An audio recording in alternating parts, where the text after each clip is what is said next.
नमस्कार and welcome you world affairs में हूं प्रशांत धवन। नाउ रिसेंटली मैंने नोटिस किया कुछ आर्टिकल्स पब्लिश हुए जहां पर लिखा था कि रशिया ने ओपनली डिक्लेयर किया है कि रशिया सपोर्ट करेगा इंडिया को यूएन सिक्योरिटी काउंसिल में परमानेंट सीट के लिए। ज्यादातर इंडियंस काफी खुश थे, ये कहा कि Russia is our true friend, बहुत अच्छी बात है। मगर कई लोगों ने मेन जो क्रक्स था रशिया के सेंटेंस का, रशिया की आप कह लीजिए एडवाइस का टू इंडिया, ये नोटिस नहीं किया।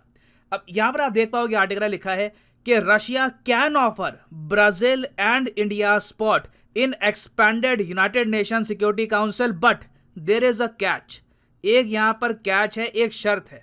शर्त यहां पर यह है कि रशिया ने एक तरीके से इंडिया को एक सजेशन दी है कि जर्मनी और जापान, इन दो कंट्रीज के साथ जो ग्रुप बनाकर बैठ गए हो G4, इससे बाहर निकल जाओ, तभी आपको इवेंचुअली यूएन सिक्योरिटी काउंसिल में एक सीट मिल सकती है। इन दोनों कंट्रीज का बहुत सारा डिप्लोमेटिक बैगेज है, तो इनके साथ ग्रुप बनाकर इंडिया को फायदा नहीं मिलने वाला। तो इस वीडियो में हम बात करेंगे कि G4 कंट्रीज कौन कौन से हैं, यहाँ पर रशिया ने ये एडवाइस क्यों दी है। Everything will become crystal clear. मगर आगे बढ़ने से पहले आपसे क्वेश्चन पूछूंगा।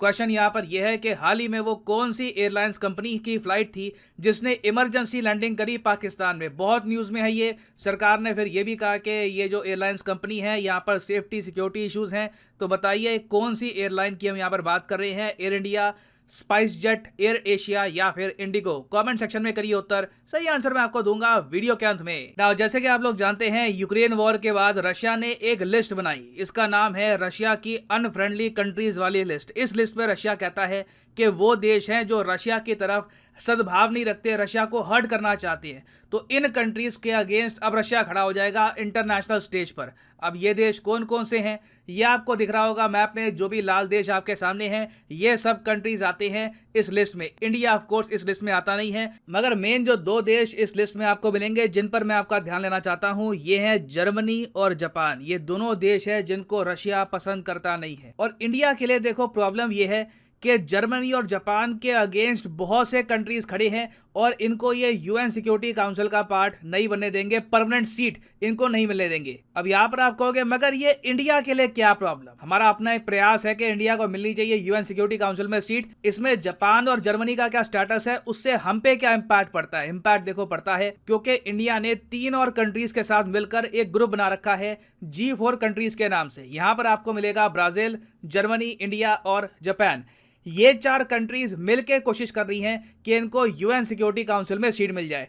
काफी बार इन कंट्रीज ने यह भी कहा है कि हमको ना यूएन सिक्योरिटी काउंसिल में बस एक सीट दे दो वीटो पावर के साथ, हम चारों देश रोटेशन बेसिस पर, मतलब 3-3 महीने करके आप कह लीजिए, साल में ये जो सीट है ये शेयर कर लिया करेंगे। मगर रशिया की एडवाइस ये कह रही है कि ज्यादातर जो कंट्रीज हैं वो एक बार को ब्राजील को कुछ हद तक और इंडिया को तो बिल्कुल सपोर्ट कर देंगे। जापान का बहुत सारा डिप्लोमेटिक बैगेज है। फॉर एग्जाम्पल मैं आपको बताऊं, जापान जब खड़ा होता है और कहता है कि हमको यूएन सिक्योरिटी काउंसिल में परमानेंट सीट चाहिए, तो बहुत से देश हैं जो जापान के विरोध में खड़े हो जाते हैं। सबसे पहला कंट्री है चाइना। चाइना ने कभी भी ऑफिशियली इंडिया की जो परमानेंट सीट है at the UN security council उसका इतना विरोध नहीं किया जितना ये जापान का करते हैं। तो जापान के खिलाफ चाइना खड़ा है जो अपने आप में यूएन सिक्योरिटी काउंसिल का मेंबर है। उसके अलावा नॉर्थ कोरिया, उसके अलावा रशिया, एक और यूएन सिक्योरिटी काउंसिल का मेंबर।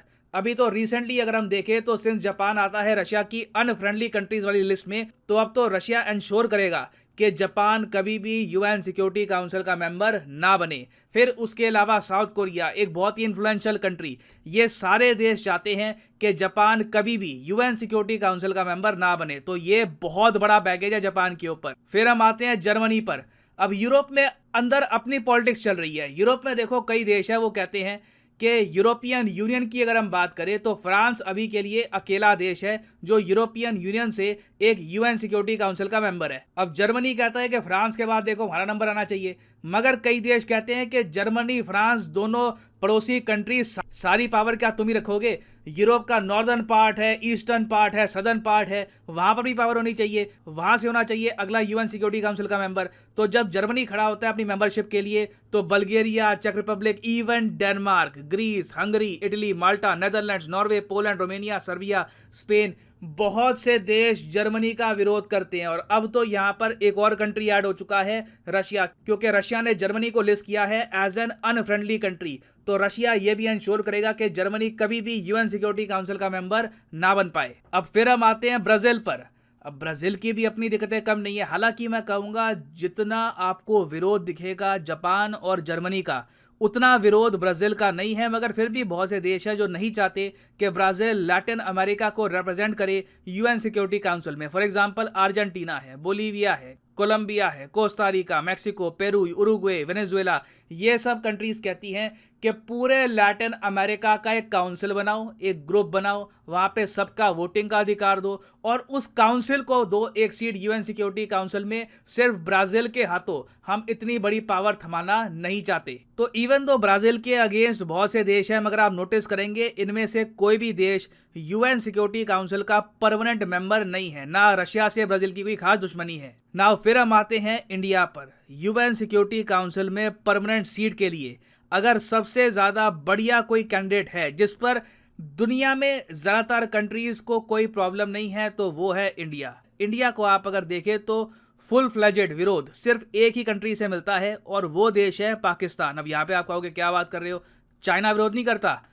एक्चुअली चाइना ने काफ़ी बार कहा है कि हमें कोई प्रॉब्लम नहीं है अगर इंडिया यूएन सिक्योरिटी काउंसिल का मेंबर बन जाए, मगर चाइना वीटो पावर को लेकर नर्वस हो जाता है, जो मैं कहूँगा नॉर्मल बात है, क्योंकि यूएसए भी इंडिया को वीटो पावर देने में इतना ज़्यादा एंथुजियास्टिक नहीं है। और पर्सनली मैं सरप्राइज भी नहीं होऊंगा अगर कल को इंडिया यूएन सिक्योरिटी काउंसिल का मेंबर बनता भी है तो इनिशियली स्टार्टिंग में तो एटलीस्ट इंडिया को वीटो पावर ना मिले, इसके चांसेस काफ़ी हाई हैं। तो ये जेन्युइनली आपके लिए सरप्राइज की बात होगी कि चाइना ने काफ़ी बार ये कहा है कि पैकेज सोल्यूशन करना चाहिए इंडिया की यूएन सिक्योरिटी काउंसिल की परमानेंट सीट का। जिस तरीके से चाइना जापान का विरोध करता है, इंडिया का विरोध उसके आसपास भी नहीं करता। तो यहाँ पर आप कह सकते हैं कि जो कॉफ़ी क्लब कंट्रीज हैं वहाँ पर इंडिया के अगेंस्ट इतना विरोध नहीं है। अब यहाँ पे आप कहोगे वेट कॉफ़ी क्लब, ये कौन सा क्लब है? ये कभी पहले नहीं सुना था। देखो, एक ग्रुप है 9 देशों का जिसका नाम है यूनाइटिंग फॉर कंसेंसस। ये देश कहते हैं कि यूएन सिक्योरिटी काउंसिल में जो भी बदलाव करने हैं बहुत सोच समझ के करना, कोई गलत कंट्री यहाँ पर परमानेंट मेंबर ना बन जाए। तो इसको काफ़ी बार हम कॉफ़ी क्लब भी कहते हैं। इनका बेसिकली काम ही यही है, ये खुद के लिए कुछ नहीं कहते। इनका काम यह है कि बाकी कंट्रीज़ की जो बिड है यूएन सिक्योरिटी काउंसिल में, इसको रोक के रखना। इस ग्रुप में कौन कौन से देश आपको मिलेंगे? Italy, Canada, South Korea, Spain, Turkey, Mexico, Argentina, Pakistan, Malta. तो इस ग्रुप में अकेला पाकिस्तानी देश है जो अग्रेसिवली इंडिया के अगेंस्ट है, जो मेरे हिसाब से अनफॉर्चुनेट है। मैं काफ़ी बार देखता हूँ अपना साउथ एशिया रीजन, लगता है कि श्राप लगा हुआ है हमारे रीजन को, कि मतलब एक दूसरे की टांग खींचते रहते हैं। एक आइडियल सिनेरियो में ये होना चाहिए था कि पाकिस्तान भी हमारे सपोर्ट में आता, साउथ एशिया से एटलीस्ट एक आवाज़ पहुंचती परमानेंटली यूएन सिक्योरिटी काउंसिल में, और इंडिया भी कहता पाकिस्तान को कि आपके भी कई जो इश्यूज़ हैं वो हम रेस करेंगे, मिलकर काम करेंगे। बट अनफॉर्चुनेटली ये मैं यही कहूँगा कि साउथ एशिया के लिए ये ख़राब बात है कि आपस में राइवलरीज इतनी सारी है कि हमारा रीजन आगे बढ़ नहीं पा रहा। तो रशिया की एडवाइस मैं कहूँगा कि बहुत प्रैक्टिकल है, बहुत अच्छी एडवाइस है। ये एक ऐसी एडवाइस है जो एक सच्चा मित्र आपको देगा। हालांकि दुनिया में मैं मानता हूँ स्पेशली जियोपॉलिटिक्स में कोई सच्चा मित्र एज पर से कोई होता नहीं है, मगर रशिया के इंटरेस्ट में रहेगा कि अगर यूएन सिक्योरिटी काउंसिल में इंडिया जैसा देश रहे जो रशिया के अगेंस्ट एक प्रोपेगेंडा नहीं चलाता, जो एक न्यूट्रल व्यू रखता है, हर चीज़ को एविडेंस के साथ, हर चीज़ को एक प्रॉपर एक आप कह लीजिए अनबायस तरीके से देखता है। तो रशिया बिल्कुल चाहेगा कि परमानेंटली इंडिया रहे यूएन सिक्योरिटी काउंसिल में। It suits Russia. और तभी मैं कहूँगा कि रशिया ने जेन्युइन एडवाइस दी है कि जर्मनी, जापान ने कभी पहुँचना नहीं है यूएन सिक्योरिटी काउंसिल में, तुम इनके साथ खड़े होकर अपने जो चांसेस हैं ये भी कम कर रहे हो। तो ये कहीं ना कहीं देखिए हमारे विदेश मंत्रालय को सोचना होगा कि क्या टाइम आ चुका है कि हम ब्राज़ील के साथ मिलकर या फिर परहैप्स अकेले भी एक अग्रेसिव कैंपेन चलाए यूएन सिक्योरिटी काउंसिल का, और G4 कंट्रीज़ की जो भी मीटिंग है इसको अवॉइड करे, इससे बेसिकली इंडिया को पुल आउट भी कर ले। तो मैं यहाँ पर जेन्युइनली जानना चाहूँगा आपका ओपिनियन, लिखिएगा कमेंट सेक्शन में।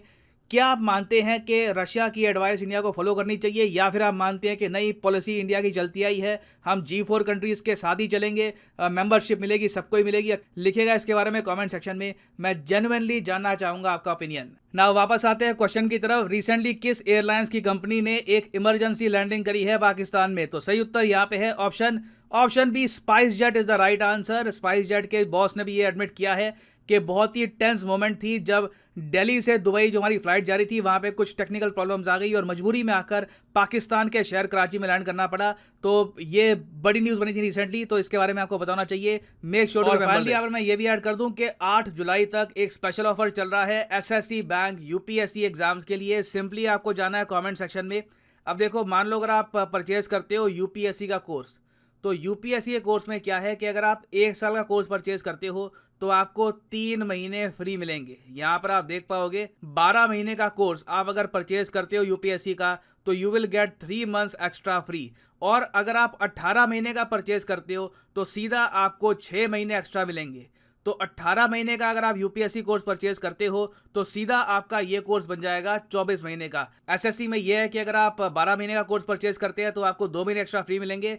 तो एक कोर्स एक्सटेंशन ऑफर चल रहा है आज के समय। If you want you can by this courses, मगर जो प्राइसेस यहाँ पर लिखे हैं पे करने की आवश्यकता नहीं है, क्योंकि अगर यहाँ पे आप कोड डालते हो PD10 तो प्राइसेस गिरने शुरू हो जाएंगे। The prices will start falling, so use the code PD10 and save money. सो इसी नोट के साथ यह है वीडियो का अंत। Thank you for listening and as always God bless you all.